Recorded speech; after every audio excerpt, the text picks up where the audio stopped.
Hello, it's me, Miranda. That is my name. Long time no see. I need to stop saying that because it's true every time. Anyway, hello. I hope you're doing well. So essentially, I've decided that I'm going to read the entire International Booker long list.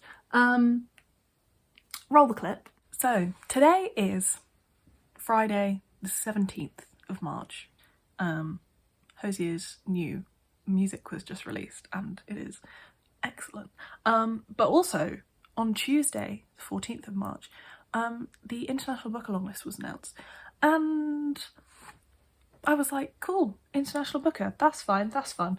Yesterday, I was working at home and I was like, I kind of feel like reading the entire International Booker long list, because I've never done that before. I've never read an entire prize long list.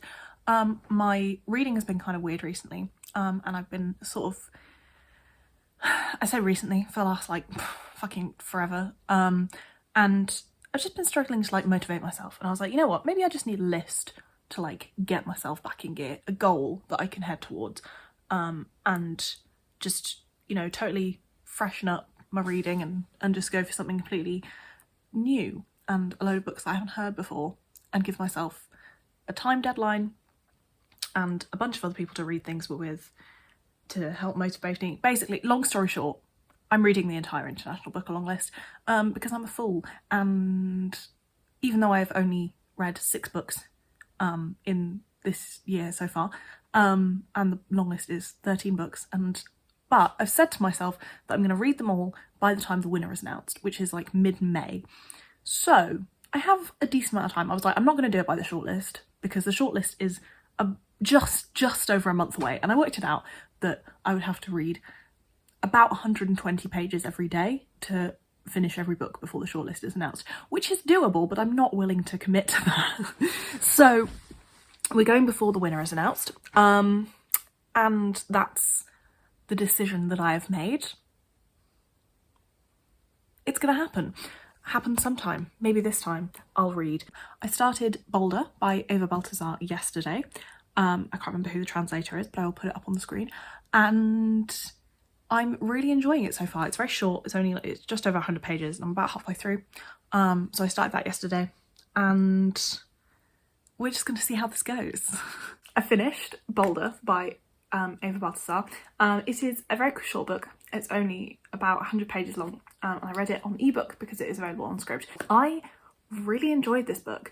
I think it is very unique, written in a really captivating, beautiful way that I just really enjoyed. It was a pretty good start.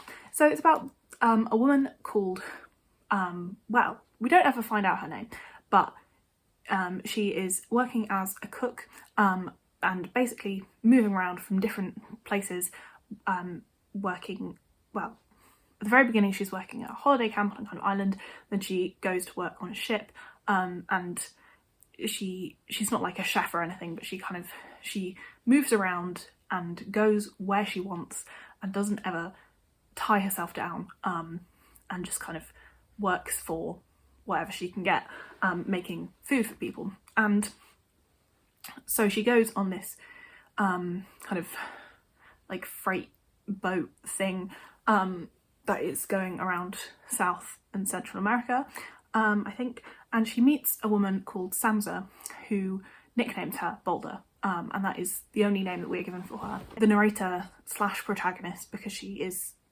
the narrator for the entire book, we only hear her voice.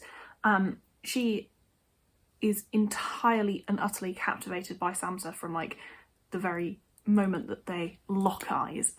She's never experienced this kind of thing before, and it's very, very intense. And there's a lot of intense like sex in this book. Not necessarily like explicit. I mean, it can be explicit, and it is explicit at times, but like it's a very, very sexy book. And anyway, Boulder and Sanches move to Reykjavik, and live there together, and you basically follow in a kind of series of like kind of snapshots because you don't get very much information before you move on very quickly to a different time. You follow their sort of relationship as it develops, and it's not really a spoiler to say because it happens like midway through the book, but it's very key to the book. Sansa wants to have a kid and Boulder really does not. She's never really been the person to tie herself down. She's always like just letting herself kind of go with the flow and where life takes her, and not really allowing herself to feel strong emotion, but also to like settle down with anybody. And part of that includes having children. And she talks about how she doesn't like kids even. But because she loves Sansa so much, well, it's interesting. I don't entirely know what the rationalizations for it are very complicated, but she decides to have a child with Sansa, or more, she decides to kind of allow Sansa to have a kid almost, and says, sure, you have a kid. And they go through this whole process, and it's very interesting how their relationship develops, and how Boulder's relationship with the child also develops, and I found that dynamic incredibly fascinating, because it's really about this kind of like breakdown of a relationship that doesn't ever entirely break down necessarily, but is incredibly dysfunctional, and Boulder is she's kind of a horrible person in lots of ways, but I found her so fascinating and so endearing. She just kind of goes with what she feels, and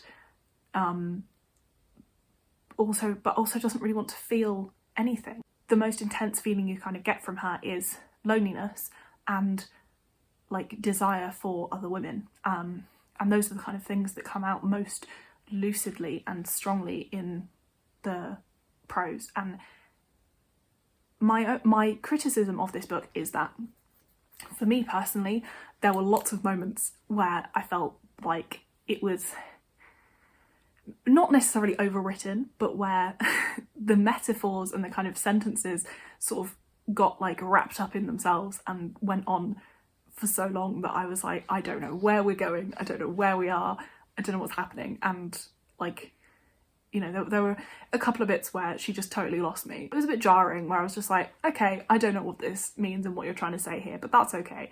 But there were other points where, like for the majority of it, the writing just felt so kind of just visceral and evocative, and gorgeous.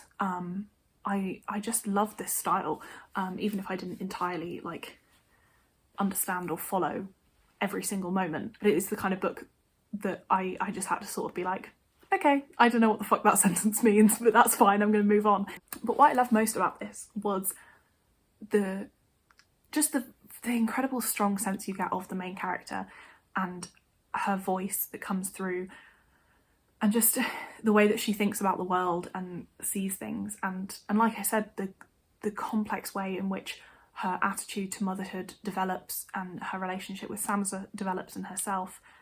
It's just so interesting, and I love that it was, I think it was a really good length, but honestly I could have read more of it. I think it was like, I enjoyed being in the protagonist's head, and like, even if sometimes you're like, damn, that's kind of gross, or, you know, a bit nasty, I was just so fascinated by her. So yeah, like I said, this was a really good start for me, and I am like happy that I started with this one. I mostly started with it because it was short, and it was one of the ones that interested me the most, and that I had recommendations from other people. It wasn't perfect in any sense, and like I said, it did lose me at points, but I think it's probably like a solid 6.5 to 7 out of 10. I enjoyed it, I really did.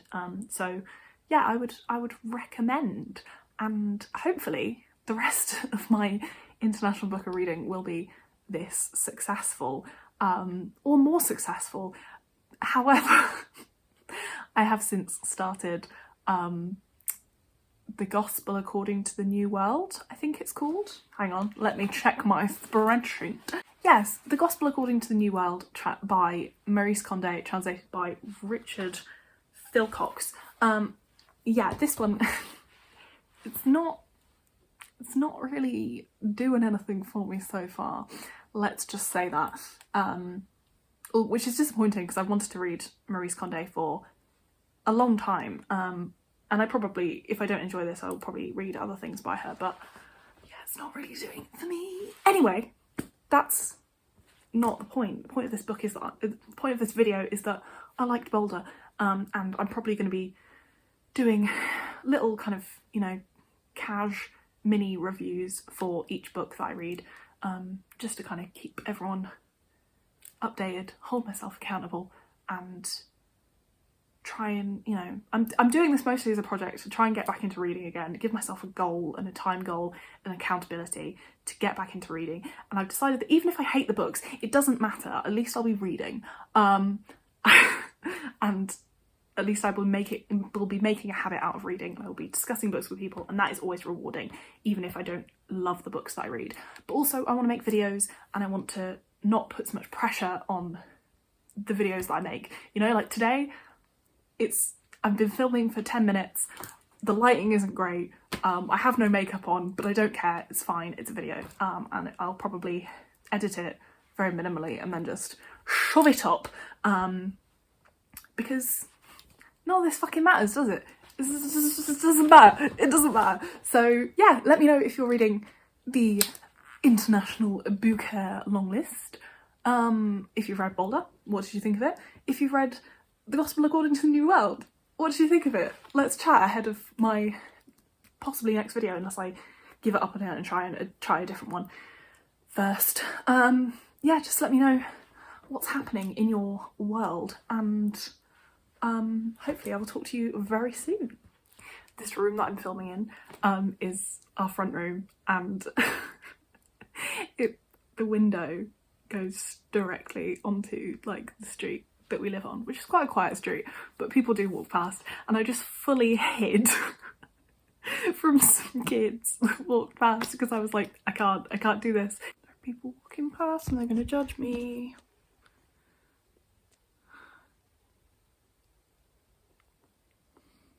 Anyway, so stupid.